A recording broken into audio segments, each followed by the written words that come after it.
আসসালামু সবাইকে ফ্লাটার বাংলা টিউটোরিয়ালের পক্ষ থেকে আপনাদের স্বাগতম। আজকে আমি ফ্লাটারের খুবই গুরুত্বপূর্ণ একটা উইজেট নিয়ে আলোচনা করব, যেটা হচ্ছে সেফ এরিয়া। বর্তমানে আমাদের বিভিন্ন মোবাইল ফোনে, যেমন অ্যান্ড্রয়েড অথবা আইফোনে আমাদের নোজ থাকে টপে। আপনারা দেখতে পাচ্ছেন এখানে এটা আইফোন 13 প্রো ম্যাক্স, এখানে একটা নোজ আছে।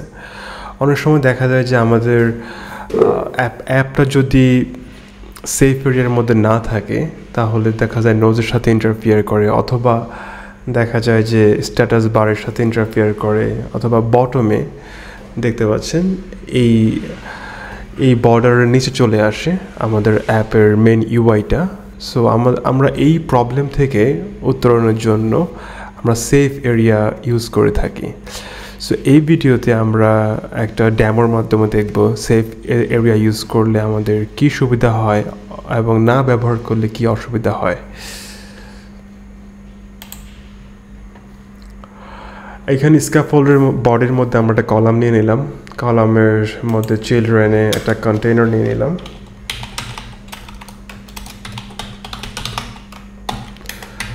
কন্টেইনার একটা কালার দিচ্ছি,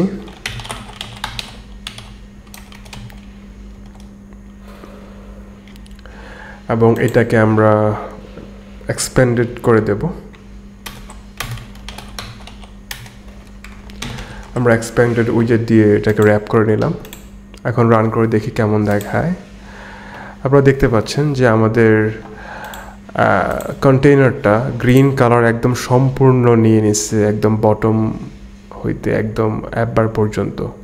সো এক্ষেত্রে কিন্তু আমাদের এই যে বটমে যে ইয়েটা আছে আইফোনের, এইটার উপরে থাকতে হয় নর্মালি সেফ এরিয়া, কিন্তু আমাদের অ্যাপটা ফুল ইয়ে নিয়ে নিচ্ছে। অনেক সময় দেখা যায় আমাদের উইজেটগুলো এখানে আসবে, তখন আমাদের দেখা যাবে অ্যাপের ইন্টারাকশনে এটা প্রবলেম হবে সিস্টেমের সাথে। মোবাইলের সিস্টেমে দেখা যায় অ্যান্ড্রয়েডের নিচে আপনার এখানে ব্যাক বাটন থাকে, তো দেখা যাবে যে আপনি অ্যাপের একটা বাটনে ক্লিক করতেছেন কিন্তু এটা ব্যাক হয়ে যাচ্ছে, বিকজ ওই বাটনটা ওই ব্যাক বাটনের এখানে উপরে শো করতেছে আপনি সেফ এরিয়া ব্যবহার না করার কারণে।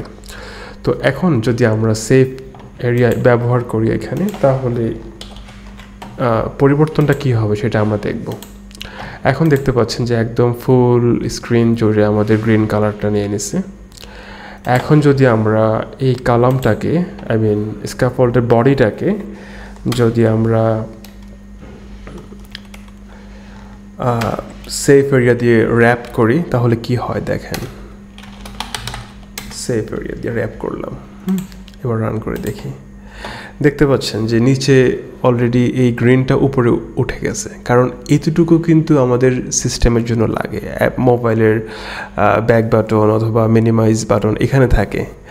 হ্যাঁ, সো আমাদের সেফ এরিয়ার মধ্যে আমাদের অ্যাপটা সবসময় রান করতে হবে, তাহলে আমাদের মোবাইলের যে সিস্টেমের কোনো কিছুর সাথে এটা ইন্টারফিয়ার করবে না। সো সেফ এরিয়াটা সবসময় আপনারা ব্যবহার করবেন অ্যান্ড্রয়েড এবং আইওএসে, বিশেষত আইওএস অ্যাপে এটা খুবই গুরুত্বপূর্ণ। সো আপনারা সব জায়গায় ইউজ করবেন, প্রত্যেকটা ভিউতে আপনারা ইউজ করবেন সেফ এরিয়া। আশা করি আপনারা সেফ এরিয়া সম্পর্কে একদম ক্লিয়ার একটা আইডিয়া পেলেন। আমার এই ভিডিওটি যদি ভালো লেগে থাকে, তাহলে অবশ্যই আমার এই চ্যানেলটি সাবস্ক্রাইব করবেন এবং পাশে থাকা বেল আইকনটি চেপে দেবেন। আজকের জন্য আল্লাহ হাফেজ।